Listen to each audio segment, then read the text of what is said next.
Hi, I'm Alice Santiago of Sasan Iloilo, batch 2282.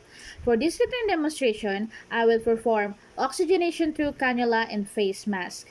Nasal cannula and face masks are used to deliver oxygen to people who don't otherwise get enough of it.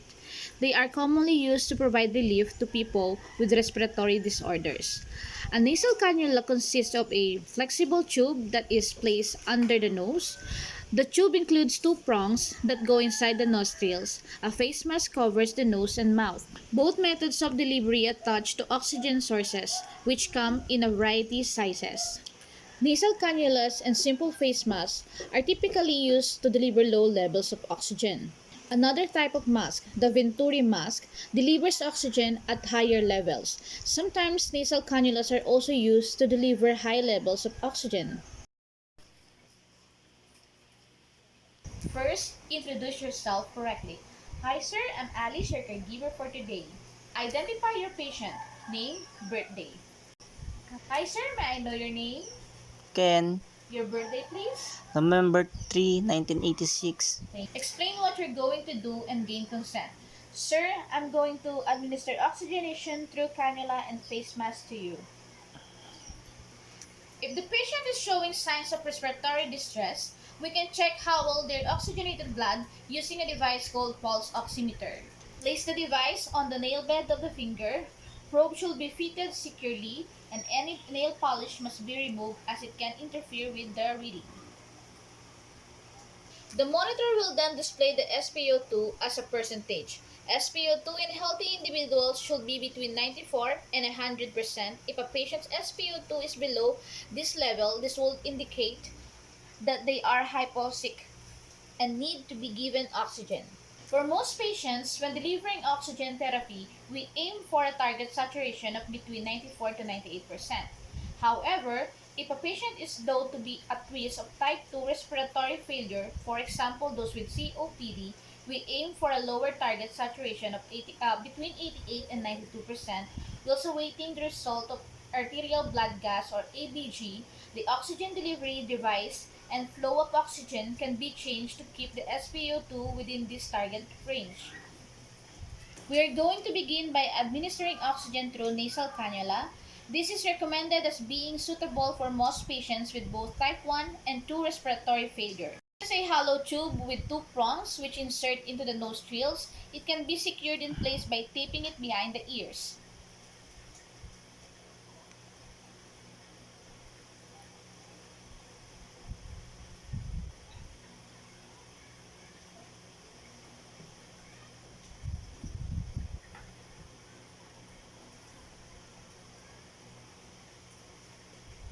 The other end of the tube is connected to some oxygen tubing which then attach to the oxygen cylinder. Normally an award chiefing can be attached to an oxygen tap on the wall. You can control the flow rate of oxygen going through the device using a flow meter.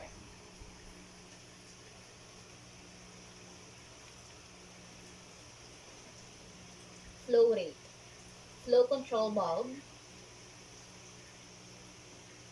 simple face mask. An alternative to nasal cannula is to use a simple face mask. This is less comfortable for the patient but can deliver higher concentration of oxygen. The oxygen tubing is connected to plastic port at the bottom of the mask.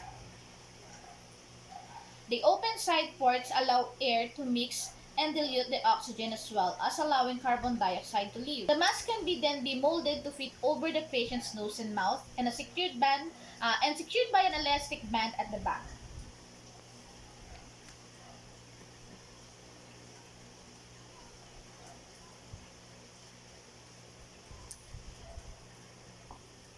Flow rate should be adjusted to between 5 and 10 liters per minute and can be adjusted depending on the target saturation. Flow rate. However, it is difficult to know exactly how much oxygen is being delivered through a simple face mask. If a specific concentration of oxygen is to be delivered or the patient continues to deteriorate, a Venturi mask can be used. Venturi mask.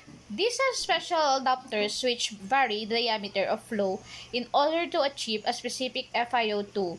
They range from 24 to 60%. The diopters are different colors and display the required flow rate as well as the estimated FiO2.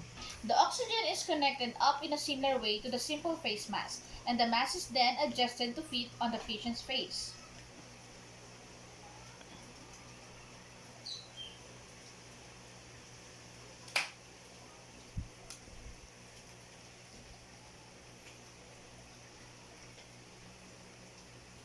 Venturi masks are used in situations where patients may have COPD or other risk factors for type 2 respiratory failure, and high concentration of oxygen may need to be avoided.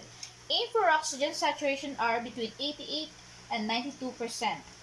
A 28% Venturi mask at 4 liters per minute can be used while some ABG is obtained if the patient continues to deteriorate or has arrived into a critical condition. A non-rebreather mask is used to deliver high concentration of oxygen to the patient.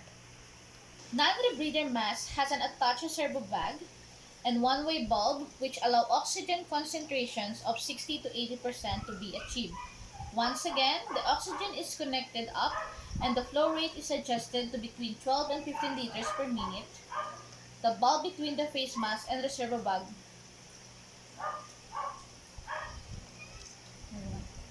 Once again, the oxygen is connected up and the flow rate is adjusted between 12 and 15 liters per minute. The bulb between the face mask and the reservoir bag. Nice repress. In order to fill the bag up, it can be adjusted to fit over the patient's nose and mouth, similar to previous face mask.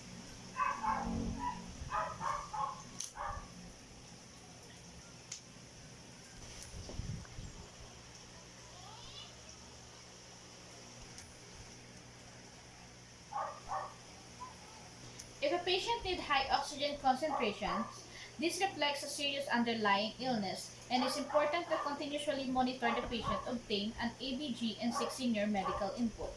Lastly, oxygen is a drug and may be harmful. It must be first prescribed in emergency situations. It can be written and afterwards.